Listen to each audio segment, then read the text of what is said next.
All right, using your calculator, I want you to fill in these boxes. What's 10 to the 4, 10 to the 3, etc., all the way down to 10 to the negative 4. And don't go with what you think the answer might be. Please do use your calculator. And then I want you to fill out these ones here, and I want you to fill out these ones here. So just pause the video right now and then fill in your answers. So one of the things that we had already talked about in this unit was if we notice anything to the exponent of 0 is 1, look at the patterns. We're dividing by 10 each time. We're dividing by 2 each time. We're dividing by 3 each time. That's related to the base. So the next thing that's a little bit more challenging then is how do we do the negative exponents? When you punched into your calculator, you probably got 0.1. But 0.1 as a fraction is 1/10. So I do want you to write these as fractions. And this one was probably 0.01, but as a fraction, that's 1 over 100. Notice the pattern. We're 1 over 10, 1 over 100. The next one will be 1 over 1,000, and the next one will be 1 over 10,000. Likewise here, you probably got 0.5, but I want you to write it as a fraction, so that's 1/2. Then you probably got 0.25, but as a fraction, that's 1/4. Again, notice the pattern. So the next one will be 1 over 8, and the next one will be 1 over 16. This one, as a decimal, you probably got 0.333333, but as a fraction, that's 1/3. If we follow these same patterns, the next one then will be 1/9, the next one will be 1/27, and the last one will be 1 over 81. So what I want you to do now is look at the table.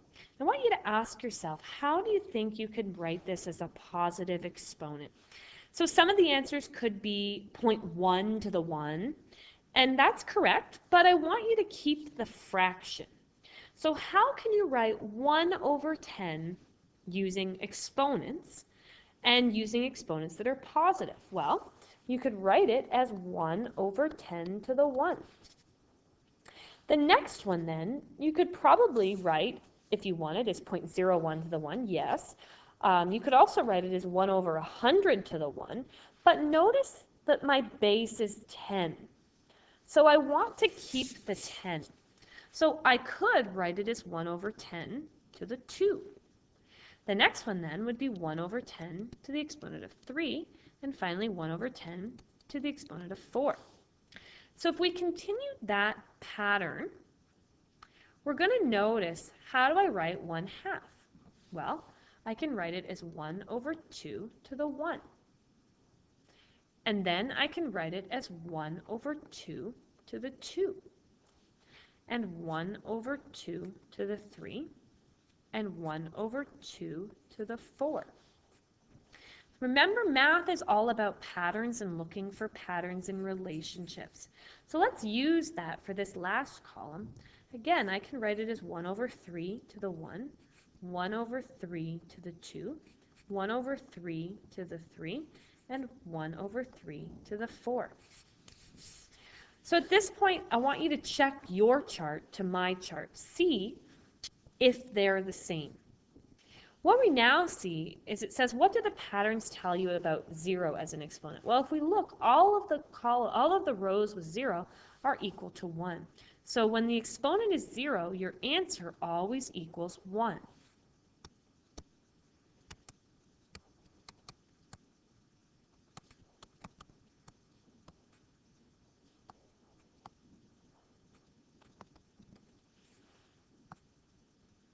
So now, we probably don't need our calculator. What would 4 to the 0 be? Well, it's 1. And 25 to the 0 is 1. And 129 to the 0 is 1. And 0.001 to the 0 is 1. So any number, so we could say x to the 0, any number to the exponent of 0 is 1. And you learned that last year. We're just kind of reviewing it. A little bit trickier now. We're going to look at what's happening with the negative exponents. So again, maybe pause the video for a second, look at your table, look at the negative exponents, and maybe write down a few things that you notice. So take a second, pause it, write down a few things you notice, and then restart.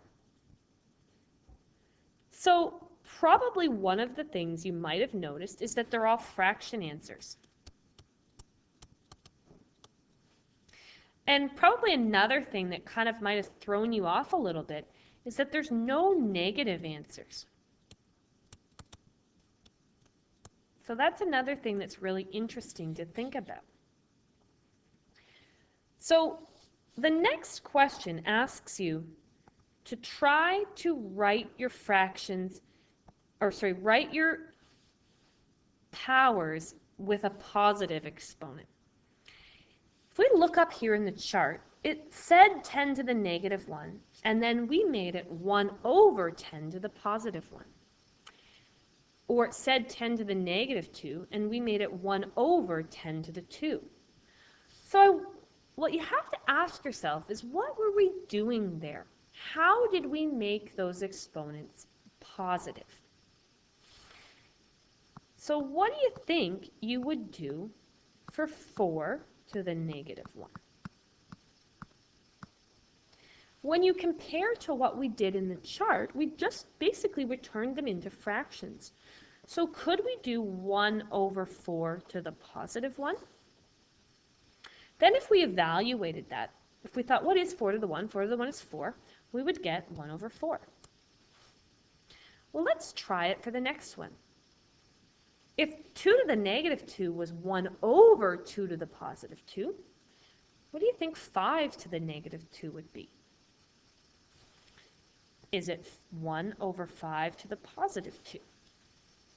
To evaluate this, again, we don't really need our calculator. We just think, what would that be? Well, 5 squared is 25. So that would be 1 over 25. In fact, I don't really want you to rely on your calculator. Most of you, if you punched this into your calculator, most of you are going to get decimal answers. So it's perfectly fine to punch into your calculator what 5 squared is if you don't know what 5 squared is. But don't punch 5 to the negative 2 into your calculator, because it's going to most likely give you a decimal answer. And I want you to be using your brain. I want you to rely on your brain to get the answers, not on your calculator. So the next one we could write as 1 over 4 to the positive 3. And that would be 1 over 64. So again, if you don't know what 4 to the 3 is, figure out that that's 64. Don't punch 4 to the negative 3 into your calculator. This one would be 1 over 2 to the 5. And 2 to the 5 is 32, so that would be 1 over 32. The last one's a little bit trickier. What I want you to do is look at, we went from 4 to 1 over 4. We went from 5 to 1 over 5, or from 2 to 1 over 2. I want you to think about what the relationship is between 4 and 1 over 4, and 5 and 1 over 5. So what these actually are is reciprocals. The reciprocal of 4 is 1 over 4. And the reciprocal of 5 is 1 over 5. So if we were to look at this last one, to make the exponent positive, we're going to do the reciprocal. So we're going to make it 3 over 2 to the positive 1. And then we'll evaluate that. And I know that's a tricky one. And you will have an opportunity to ask questions about this. But just let it all sink in. If you need to pause or you need to go back and listen to some of this again, please go ahead and do so. So if you had to make a conclusion then, what's happening with these negative exponents? Well, if we use the reciprocal of the base, if we take what the base was and use the reciprocal, it makes the exponent positive.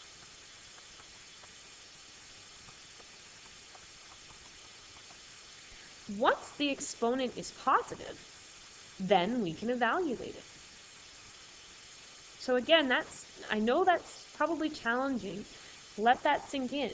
So when we look at a negative exponent, we don't just punch it into our calculator. We have to do a little bit of work. Step 1, we have to make the exponent positive. How do we make the exponent positive? We take the reciprocal of the base. Step 2, then we evaluate. So this is step 1, make exponent positive, and what we're doing here is the reciprocal. That's important. Step 2, evaluate. So let's complete these rules. So anything to the exponent of 0 is 1. This one's a little weird. It just says any number to the negative of some other number. Well, what do we have to do? We have to do the reciprocal. So we write 1 over a, and what that does is it makes the exponent positive. This last one, again, we do the reciprocal, so it becomes b over a, and that allows us to make the exponent positive. So I want you to try these last few, and I want you to think about what they might equal. So this one's going to be 1 over 2 to the 3, and I'm out of space, I can't go lower, so I want you to write your equal sign underneath. I'll have to write the cross. That's 1 over 8. This one is 1 over 6 squared, which is 1 over 36. This one's 1 over 4 to the 3, which is 1 over 64. This one's a little bit trickier. Remember, reciprocal. So it becomes 2 over 1 cubed, which becomes 8, or 8 over 1. That's fine as well. And this one, we do the reciprocal. Then we evaluate. Remember, that means 3 over 2 times 3 over 2. And that will be 9 over 4. So I want you to let all of this sink in. It is a challenging concept. You will have an opportunity to ask questions. Maybe write down some of the questions you might have. If you need to go back and re-listen to some of this, please do so.